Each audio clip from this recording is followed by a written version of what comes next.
Hey there fellow adult collectors, welcome back. David Eon from Open by Chance, and today we got something new, and it's been a while since I've done one of these, and that is a Mezco unboxing, and this is the classic 70s version, I guess, if you will, of Cyclops, because I know the 60s version, it was like a total yellow smock. He had like a yellow midsection. So this is, to me, like more of a 70s version, and I could be off on that. You know, if somebody can tell me in the comment section down below. I can't remember everything. And this came in a tin, and I don't know why that surprised me, but I was like not really expecting it to be in a tin. But often the PX Previews exclusive versions do come in a collector's tin, and LPH, of course, tries to get me to give her the tins, which isn't going to happen. Just a little overview of what should be in the container, and we'll go ahead and get into this. Like I said, it's been a while since I've done a 1/12 scale unboxing. This set of instructions,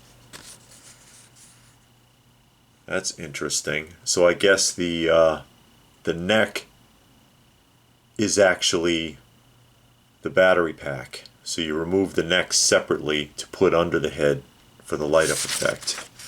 And of course this isn't really a toy warning from Mezco, so if you break it, you bought it. Here he is in the container, and we'll go ahead and start getting him out of there. The tin's in nice shape. Sometimes these can get dented up in transit, but this one is still in pretty decent condition.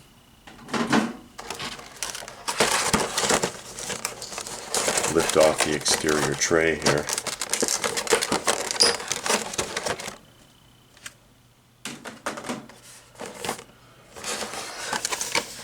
Get a better look at our Cyclops. 3 heads, a visor, pair of glasses, 4 hands, 4 extra hands, not too many, and a couple of eye blasting effects. And then underneath here, the base, the stand, the bag, and a set of batteries. So let's go ahead and get him out of there and set him up and start checking him out. And here we are back with Scott Summers, our Cyclops, completely unpacked, and we'll go ahead and take a look at him and take a look at his accessories. Do you think that's more of a 70s look or an 80s look? At the moment, I really don't remember. I know that there's another version. This is the PX Previews exclusive version, and there's another version of him that has more of a 90s X-Men look to it. I like that one also. Been a while since I've done a Mezco unboxing. I am a fan of the Mezco 1/12 action figure series, and I do have several of them, but I haven't been able to get one for a while. Keep in mind, I don't have unlimited income. A lot of these I end up trading for. That's how I get a lot of these. I don't have a lot of money to throw around, and most collectors don't.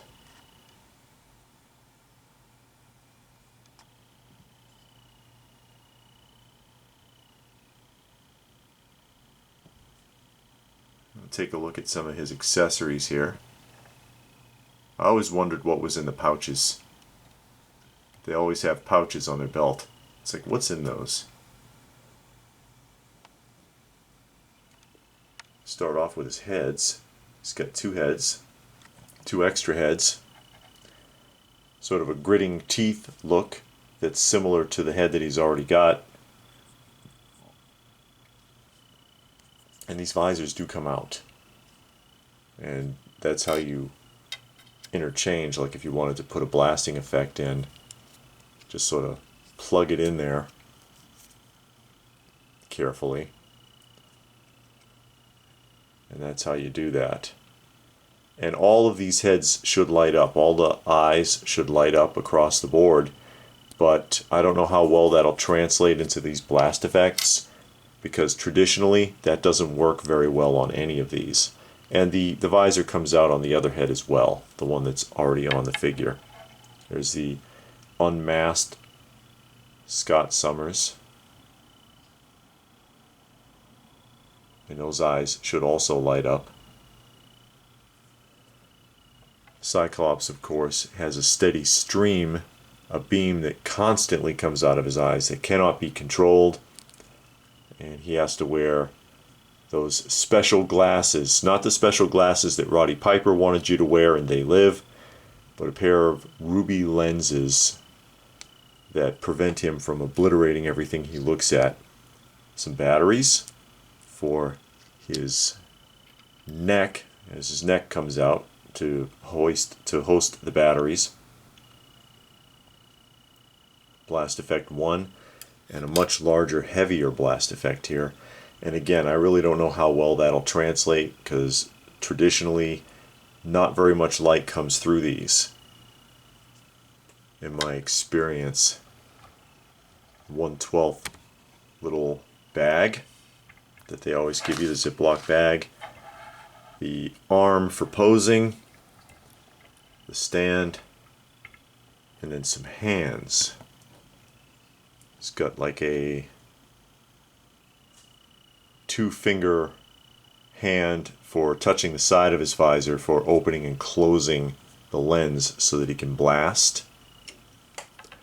A saluting or karate chopping hand. There's a lot of texture to it. If you look in the palm, you can see the detail there. So they did a lot with the sculpting on these.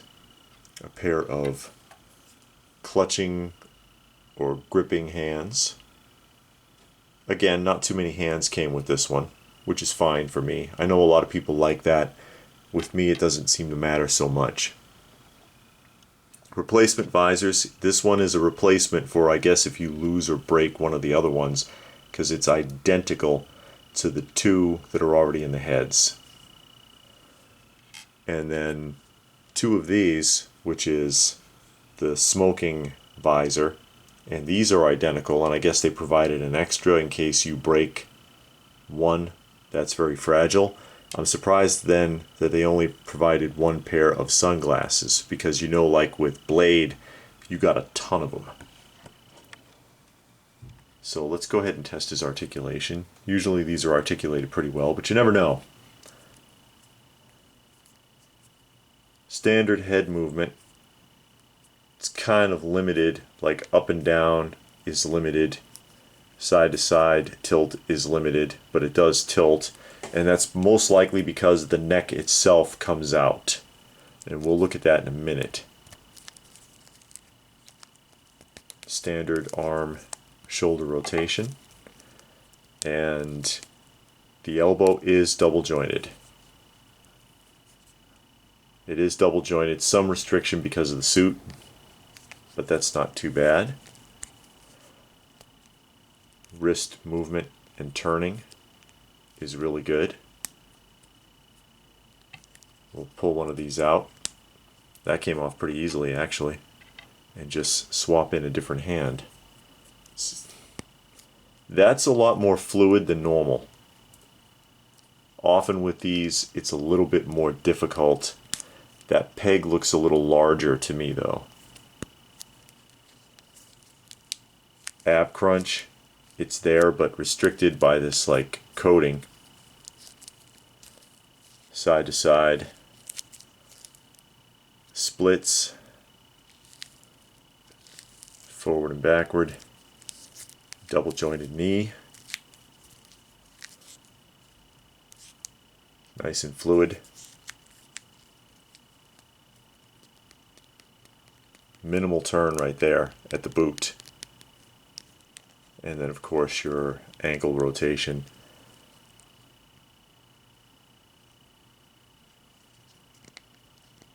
Not too much, but enough to get the job done. Now let's take a look at that neck. Head came off easily enough, and I guess you turn this to the right, and it should come right out. There we go. So we'll open this up, and you see down in there, we'll open this up, put the batteries in it, and we'll test that lighting effect here really quick. Okay, so the batteries are in, and the batteries are very tiny, and the switch is actually on the bottom of the neck base. So if you want to turn the light on and off, you have to remove his neck each time. See, there it goes. So go ahead and put his neck back in.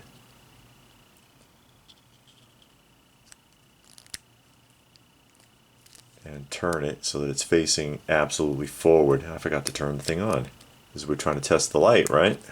So lights on, put it back in, insert the head, and the light comes on. And so I'm going to go ahead and shut some of these lights down here really quick so that we can get a better idea how that looks. Alright, so we got some mild light here. You see it looks a little grainy, but now you can get a better idea of the lighting effect. I'll take his visor out and put one of his blast effects in there and see how that looks.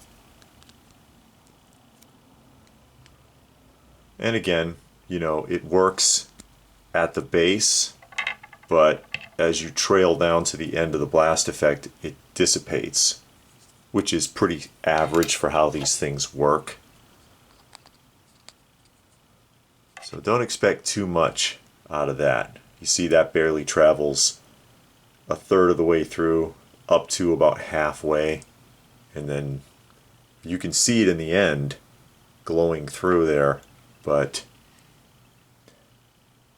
like I said, don't expect too much from it. And that, you know, and that's fine. I mean, what do you want from like two little tiny watch batteries, basically hearing aid batteries? I'd like to see his regular eyes. Now that's cool. The glowing eyes. Start getting some of these lights back up. And flash! And you can still see it even with the better lighting. Well, so far so good. I do like him. We're going to go ahead and bring him down to the museum and set him up in a pose and see how he looks. Okay, here we go. Down in the museum. And over here is the 1/12 collective, if you will. This is where I keep all of the 1/12 action figures. And now we've got Scott Summers. And his light is on, but it's hard to tell. I'll shut it off here shortly, because there's no sense in draining the batteries out. But yeah, it is kind of hard to tell with the light on. Most of the time these effects work better in the dark. Although Darkseid, when he lights up, he looks great even in a lighted situation. And I've done a review of him. I've done a review of most of these.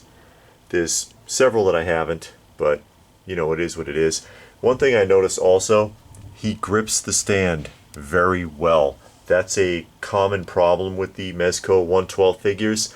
They have these little pegs for you to stick their heel in, and they don't really hold on to those pegs very well at all, and they topple over. And I'll eventually move him around, you know, maybe get him close to Wolverine here. Although I have the 3 Wolverines together, I'm sure I can fit Cyclops in there. Just shift a few of them around. What do you think? Do you like this Cyclops? Or would you prefer the 90s looking version? The one that has the yellow across his chest?